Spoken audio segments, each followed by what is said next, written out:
Whew. It's been a whirlwind of a month, and now it's April. It's crazy because during this time period, I feel like you just run the gamut of emotions in a 24-hour period. I just go through every single emotion. I definitely feel cagey. I am feeling very restricted by this social distancing situation, and so I feel cagey inside my own home. I want to get out, I want to move around, I want to do things and see people. I'm actually the most worried that I will be the carrier of it and like not know and not show any symptoms and like give it to somebody without realizing. What worries me most about the coronavirus would probably be my family. We all spread apart in different parts of the states. My mom is currently in Orange County, California. My brother's in San Diego, California, and my sister's actually abroad in Amsterdam in college. So the main issue is that we don't want to get each other affected, so we are all staying separate, which is a weird concept. In the past few weeks, we've definitely seen it impacting some of the younger age groups, like down 20s and 30s. And I'm pretty close to that, so I'm pretty worried about that. And a lot of my friends are too. So we just don't know what's gonna happen.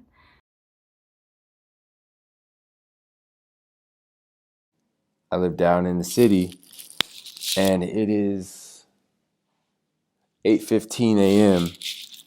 and there's 4 cars on the street, 5.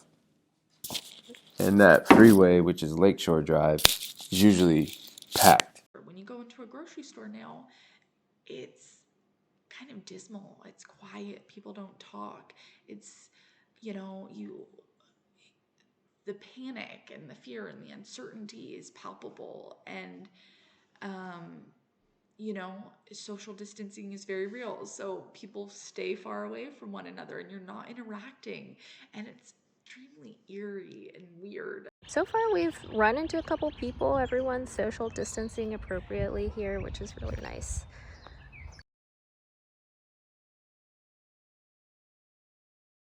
Here in Chicago, we're in like as of last week, 24/7, stay in your house only for essential things. Should you leave, if you're caught doing something that's not essential, you could potentially get a citation or go to jail. So that's kind of crazy. There's not any more physical person-to-person teaching in our state here in Indiana. That ended about 2 weeks ago, and so I am now doing online e-learning, we call it, and creating those lessons for my kiddos every day. With school, I've had to go completely online with my schoolwork, and that's very, very different. I haven't done online classes before, so having all of my classes online now has been a change because I do better learning face to face in a classroom.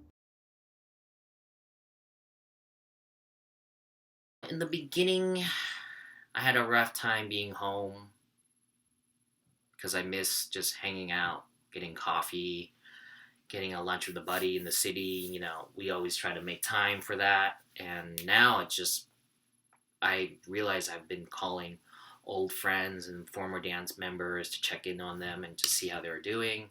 I did like a happy hour thing with my sister and a friend.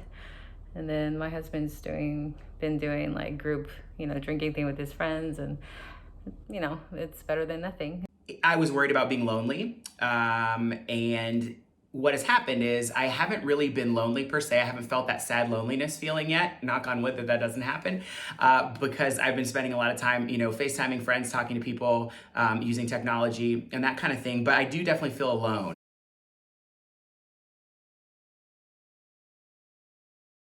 What I'm most excited, oh my god, I have a long list, but there's a lot of things I'm excited to do once we're back in real life. And one of those is my home is notorious for hosting really, really fun dance parties in my living room. So I'm missing those real bad. I can't wait to go out and see my friends again.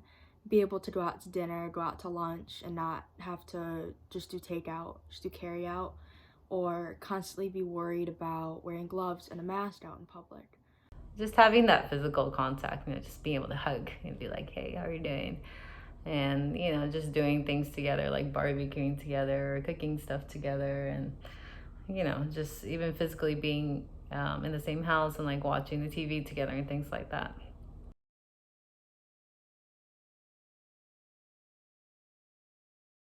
Physical presence makes a huge difference in how we socialize and interact with others. It's really, really different to be behind a screen talking to someone versus being physically in front of someone. And that's something that I'm really starting to discover during this pandemic.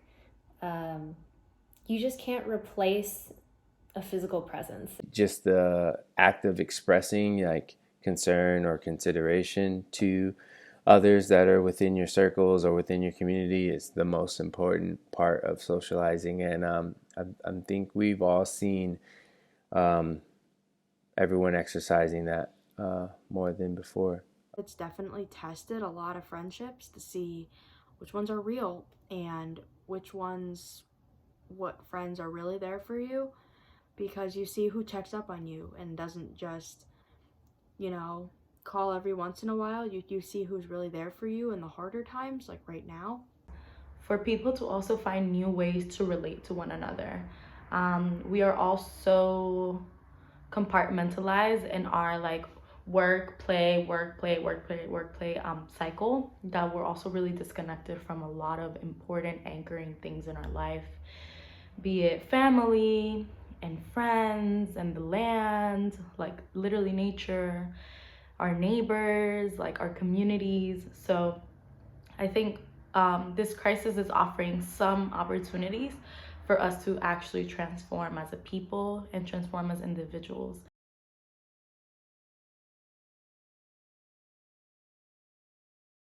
I'm definitely going to think about not touching my face after I shake someone's hand. That is not something that I thought about in the past. Recognizing that community energy is so important to our own personal energy and well-being and happiness is a big thing I've noticed. I'm a big hugger, but I think now I'll think twice about hugging again. I don't think things will ever be the same again completely, and I think that might be okay. Thanks.